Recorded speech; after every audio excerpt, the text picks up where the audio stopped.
नमस्कार दोस्तों, कैसे हो सभी। चलिए, संविधान के अनुच्छेद के संबंधित जो भी महत्वपूर्ण सवाल जवाब पूछे जाते हैं, चलिए उन पर कर लेते हैं चर्चा। चलिए, सवाल संख्या 1 आपके लिए है।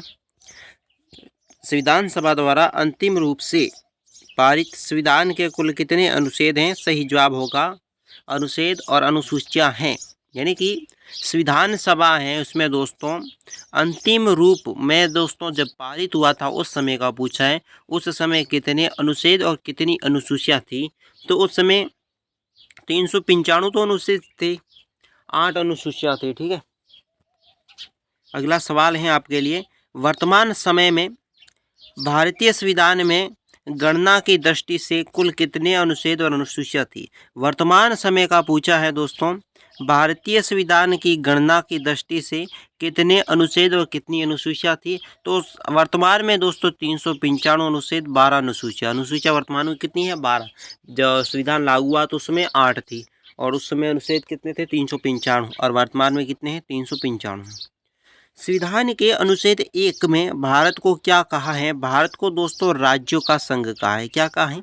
राज्यों का संघ। अगला सवाल, भारतीय संविधान में कौन सा अनुच्छेद दोस्तों राष्ट्रपति के पद के लिए पुनर्निर्वाचन की योग्यता निर्धारण करता है? राष्ट्रपति पद की पुनः निर्वाचन योग्यता निर्धारण कौन सा अनुच्छेद करता है? अनुच्छेद 57, 57।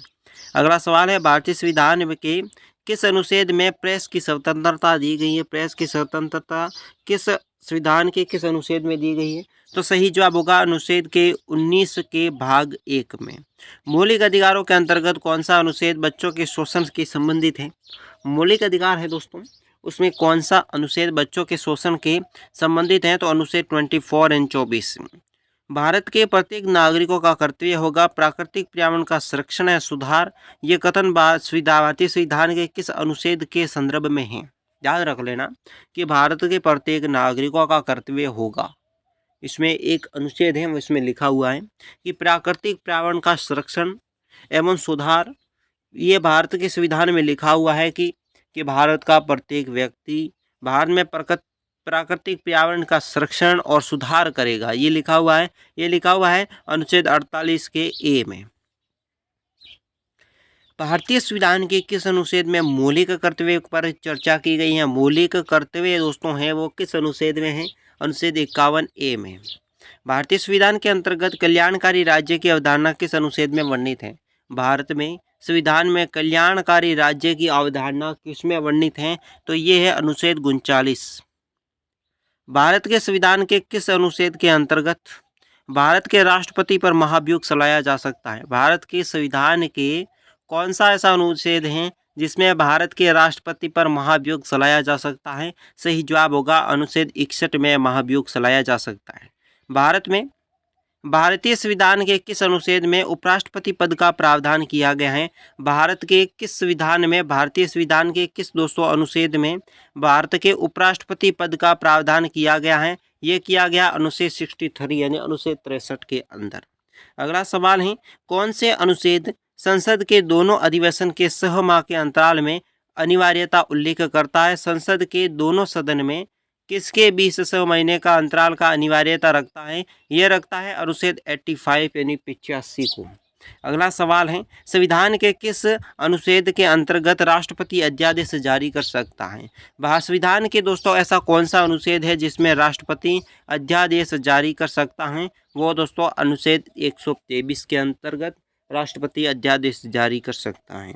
अगला सवाल, संविधान के किस अनुच्छेद में सर्वोच्च न्यायालय के न्यायाधीश पर महाभियोग चलाए जाने का प्रावधान है? भारत के किस अनुच्छेद में सर्वोच्च न्यायालय के न्यायाधीश के महाभियोग चलाने का प्रावधान है? ये प्रावधान अनुच्छेद 123 के अंदर है। अगला सवाल, भारतीय संविधान का कौन सा अनुच्छेद संसद को अंतर्राष्ट्रीय समझौते को लागू करने के लिए विधि निर्माण करने की शक्ति प्रदान करता है? वो अनुच्छेद कौन सा है दोस्तों? वो अनुच्छेद 253 है। भारतीय संविधान के किस अनुच्छेद में के अंतर्गत वित्त आयोग के गठन का प्रावधान है? भारतीय संविधान के किस अनुच्छेद के अंतर्गत वित्त आयोग के गठन का प्रावधान है? अनुच्छेद 280 के अंतर्गत। अगला सवाल देख लेते हैं। संविधान के अनुच्छेद 312 का संबंध है, संविधान के अनुच्छेद 312 का संबंध किससे है? ये संबंध दोस्तों है अखिल भारतीय सेवाओं से, अखिल भारत की सेवा है उनसे संबंधित रखता है। अगला सवाल है, भारतीय संविधान के किस अनुच्छेद में अनुसूचित जनजाति के लिए एक राष्ट्रीय आयोग का प्रावधान किया गया है? वो किस अनुच्छेद के अंतर्गत है? तो भारतीय संविधान में अनुच्छेद में जो अनुसूचित जनजातियों के लिए एक राष्ट्रीय आयोग का प्रावधान है वो है अनुच्छेद 338 ए में। अगला सवाल, भारतीय संविधान के किस अनुच्छेद के अंतर्गत हिंदी को राज्य भाषा का दर्जा दिया गया? हिंदी को राजभाषा का दर्जा किस अनुच्छेद के अंतर्गत है? अनुच्छेद 343 के भाग 1 में। अगला सवाल, संविधान के किस अनुच्छेद के अंतर्गत राष्ट्रपति राष्ट्रीय आपातकाल की घोषणा कर सकता है? संविधान के किस अनुच्छेद के अंतर्गत राष्ट्रपति राष्ट्रीय आपातकाल की घोषणा कर सकता है? सही जवाब होगा अनुच्छेद 352। अगला सवाल, संविधान के किस अनुच्छेद के तहत राज्यों में संवैधानिक तंत्र के विफल हो जाने पर राष्ट्रपति शासन लागू किया जा सकता है? इसका सही जवाब होगा अनुच्छेद 356। संविधान के किस अनुच्छेद के आधार पर वित्तीय आपातकाल की उद्घोषणा राष्ट्रपति करता है? संविधान के दोस्तों किस अनुच्छेद के आधार पर वित्तीय आपातकाल की उद्घोषणा कौन करेगा? राष्ट्रपति करेगा। यह अनुच्छेद कौन सा है? अनुच्छेद 360 है। अगला सवाल है, संविधान के मंत्रिमंडल शब्द का एक बार प्रयोग हुआ है, ये कहाँ पर प्रयोग हुआ है? संविधान के मंत्रिमंडल में शब्द का प्रयोग एक बार कहाँ हुआ है? अनुच्छेद 352 में मंत्रिमंडल शब्द मिलता है। अगला सवाल, संविधान के किस अनुच्छेद के अंतर्गत प्रत्येक राज्य मातृभाषा का प्रचार और अनुदेश प्राथमिकता शिक्षा को लागू कर सकता है?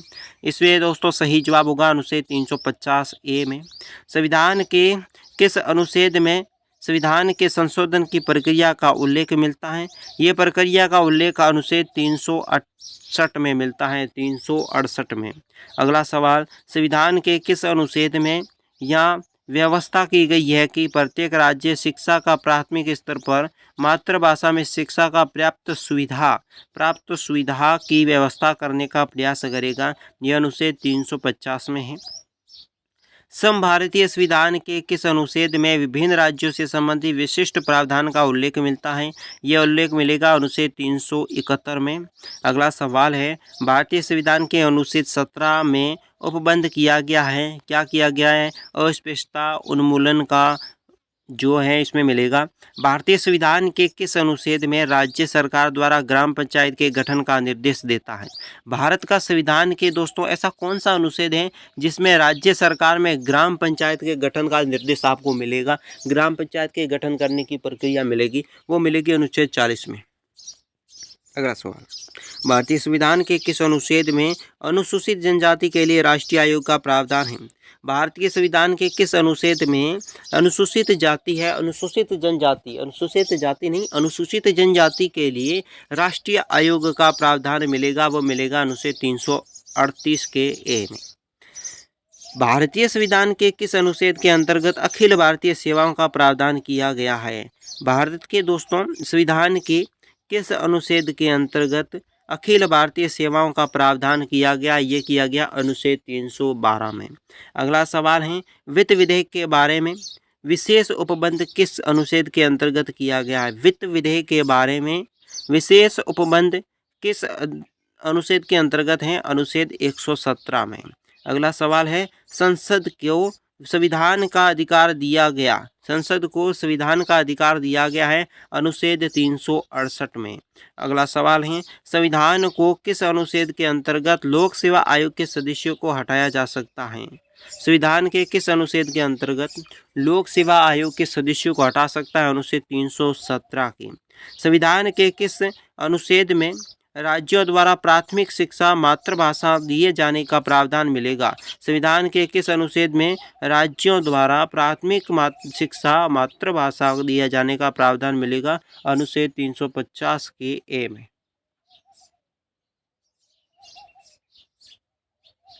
अगला सवाल है, भारतीय संविधान में समानता का अधिकार 5 अनुच्छेदों द्वारा प्रदान किया गया है, ये क्या है?